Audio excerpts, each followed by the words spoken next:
parole aux associations.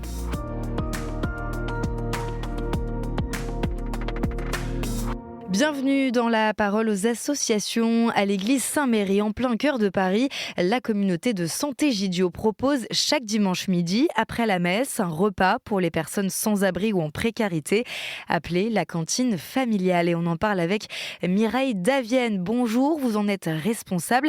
Alors pouvez-vous nous dire comment ce rendez-vous est né ? Dans de nombreuses villes où elle est présente, Santé Gidio a ouvert des restaurants qui offrent gratuitement plusieurs fois par semaine des repas chauds à des sans-abri et des personnes en difficulté.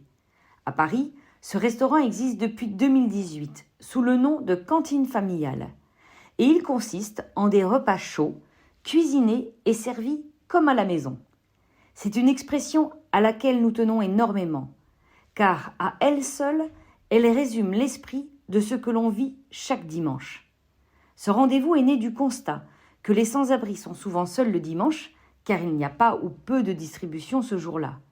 Et de même, les jeunes de 25 à 35 ans qui travaillent en semaine ne rentrent pas forcément voir leur famille le week-end.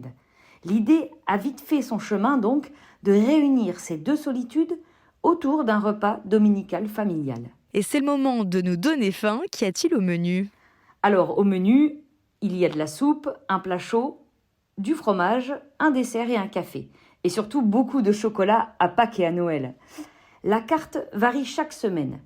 On a du bœuf bourguignon, on a du ragoût marocain, en passant par le goulash, le mafé, le chili con carne et le poulet coco. Ce sont des repas chauds du monde entier, servis gratuitement, qui permettent de mettre tous les peuples à la même table, comme le disait le bienheureux Floribert, jeune pour la paix de Santé Gidio de Goma. Au départ, c'était pour une petite dizaine de sans-abri.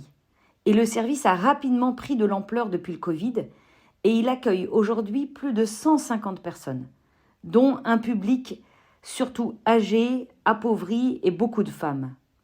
Mais désormais, la cantine familiale, ça n'est plus seulement un lieu où l'on est accueilli et où l'on mange à table dans une ambiance amicale, mais elle est devenue véritablement une maison commune, où chacun peut trouver quelque chose pour sa vie. Aussi bien les pauvres qui sont servis que les jeunes qui les servent. Parce que être ensemble dans ce monde si violent et si divisé, c'est un immense trésor pour avancer dans la vie ou renouer avec elle tout simplement. Comment les jeunes s'organisent-ils pour servir 150 repas à table chaque dimanche, même pendant l'été ?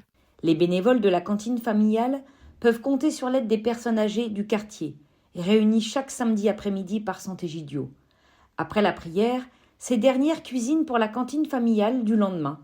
Elles récupèrent les invendus au supermarché d'à côté, lavent et épluchent les légumes, découpent la viande et quelquefois elles font même des salades de fruits et des gâteaux. Les jeunes peuvent compter également sur les restaurateurs du quartier, qui cuisinent eux aussi régulièrement pour la cantine. Et tout cela, les personnes qui viennent à la cantine le savent. Cela les touche et les fait se sentir encore plus en famille. Alors finalement, la cantine familiale, c'est une manière de construire la paix sociale, dans le quartier, dans la ville et à plus long terme, la paix dans le monde. Merci beaucoup et pour avoir plus d'informations, rendez-vous sur santégidio.fr. À bientôt Mireille pour une prochaine chronique sur KTO Radio. La parole aux associations.